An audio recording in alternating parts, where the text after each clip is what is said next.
of Congress's harshest critics of ACORN is Republican Congressman Steve King of Iowa. He even received special mention from Bertha Lewis today. We'll play that clip coming up. I'm sure you'll appreciate that, Congressman. Thanks for joining us. He joins us now from Capitol Hill. What bothers you most about ACORN, everything you know about it, Congressman? Well, there's a lot of dissemination of misinformation that comes from right at the top of ACORN. But the thing that bothers me the most is not the promotion of child prostitution and not so much the corruption that's involved in the toxic mortgages, but in the other enterprises, in ACORN's criminal enterprise that they are in the aggregate. But what they have done to corrupt and undermine the legitimate election process in the United States. I mean, they have confessed to over 400,000 false or fraudulent voter registration forms, and now we have prosecutions in Troy, New York for dozens of fraudulent votes, and they have made a practice of undermining our constitutional republic.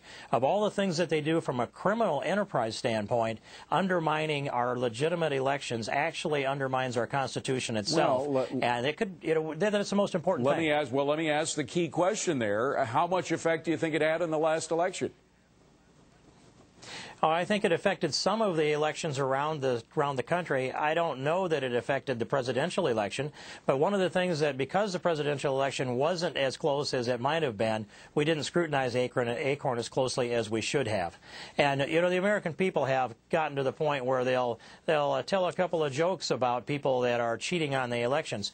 They are cheating us out of our freedom when that happens. That should be a very serious offense, and it is a felony, and it needs to be prosecuted everywhere. It just is a very difficult crime to prove. Now, it's one thing to say you're going to shut down ACORN. It's another thing to do. This is a big ball of string, and it takes a long time to unravel this ball of string. They have so many dozens, some people say hundreds of organizations affiliated with it. Is it possible that they could just enter under different guises and continue to get federal funds by another name? I say it's absolutely possible. The Government Reform Committee issued a list of 361 ACORN affiliates. All of them are not active. Many of them do operate out of the headquarters at 2609 Canal Street in New Orleans, Louisiana. I'm glad that the prosecuting attorney in Louisiana is investigating this, but we need a full court press across the board. This will take so many resources to investigate ACORN. There are 4 to 6 congressional committees in the House that should be commencing investigations right away. One is chaired by John Conyers, the Judiciary, where I sit. One is chaired the Financial Services Committee by Barney Frank. Both of them have been engaged in, I think, delaying, if not promoting, ACORN's access to federal dollars. And we also need to have a complete Justice Department investigation. Lamar Smith, the ranking member of the Judiciary Committee, has called for a special prosecutor. All of that needs to happen, and I don't know that that's enough to get to the bottom of this and unravel this huge ball of string, this criminal enterprise that reaches into many aspects of our lives and is the get-out-the-vote machine for Democrats, and it leads to the President of the United States. Besides the get-out-the-vote campaign for Democrats, it also, here's some of the organizations, the affiliates that are housed in that same building. The ACORN Housing Corporation, that at least has the word ACORN in it. The Hospitality Hotel Restaurant Organizing Council. Walmart Alliance for Reform Now, and the American Workers Associations. Have you gone down that list of 300 organizations, affiliates of ACORN, to see whether any of those groups are getting federal monies?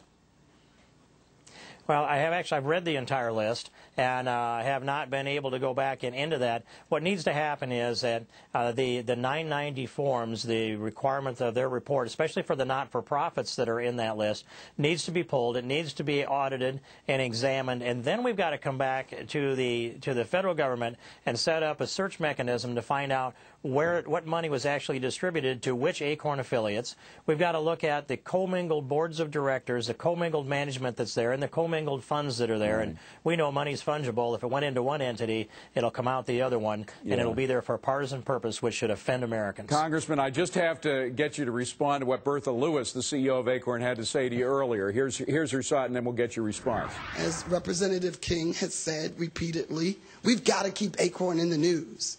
We've got to keep the press interested. We've got to be able to raise money. The RNC every single day, because we've been inflated as the boogeyman, raises almost $2 million a day, every day. So this is just a money-raising facility for you, ACORN is.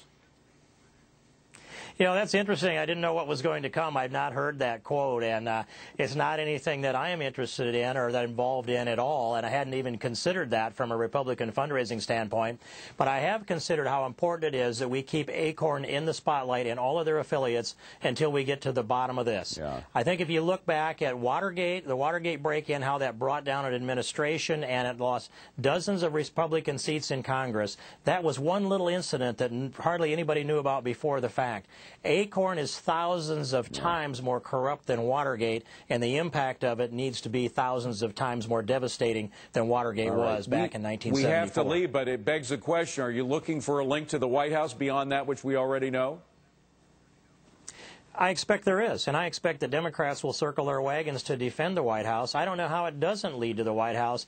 That's how President Obama got started in the political trade. He's worked for them, he's coached them, and he's hired them, and they're linked to the census as well. So I think there are many trails that lead to the White House, and that's one of the reasons that you will see Democrats starting to defend the ACORN and starting to build this protective shield, much like they did during the impeachment hearings of Bill Clinton. Congressman Steve King, thank you very much, Congressman. Appreciate you being here. Thank you. One prosecutor has been working quietly